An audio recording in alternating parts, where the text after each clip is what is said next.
This Spitfire, piloted by Neil Williams, has just been flown from Duxford to make its first landing at Old Warden Aerodrome, home of the Shuttleworth Collection.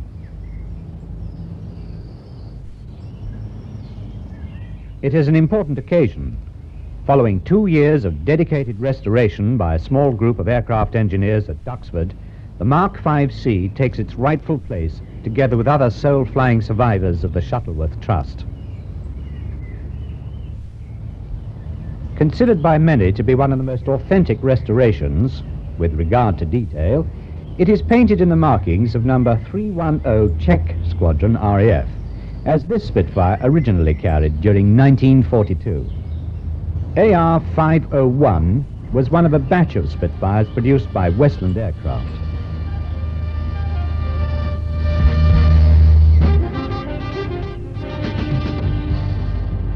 The Mark V was developed as a single-seat, medium and low-level fighter and fighter-bomber.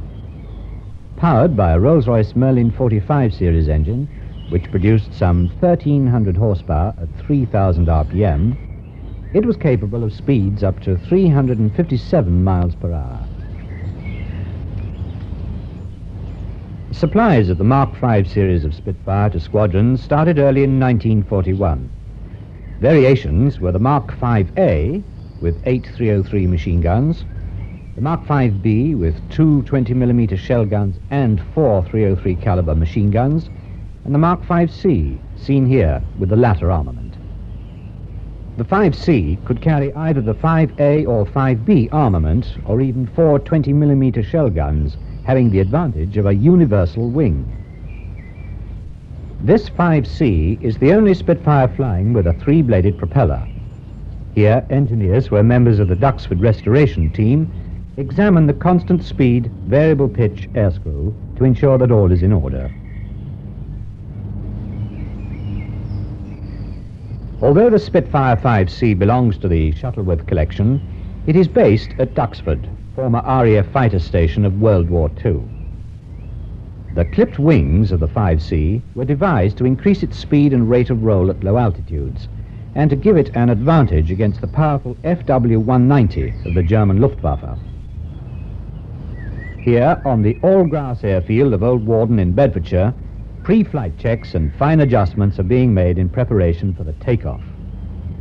If this were 1943, the preparations then might well have been for a train-busting trip over enemy-occupied territory, in company with Typhoons and Mustangs. The seal of the petrol cap is removed,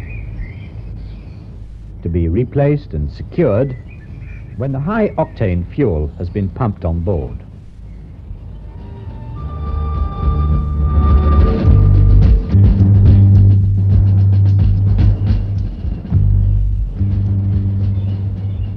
A final polish to the windscreen. Everything must be in perfect shape. The aeroplane is ready. Soon the air will be filled with the roar of the legendary Merlin, the sound so closely associated with the conflict of the Second World War. Even the crackle from the exhausts may be heard when the throttle is shut down in flight.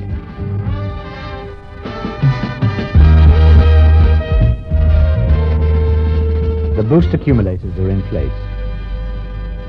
Final instructions. Okay, contact.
safely down again after an immaculate display of its speed and maneuverability.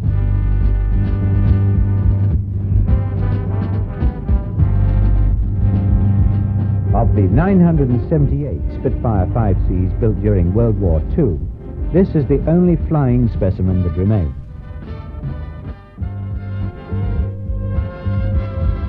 No longer does it fly in anger, but continues to unleash its energy in the sky, flying at public displays, to remind us of the power, beauty, grace and form that is the Spitfire.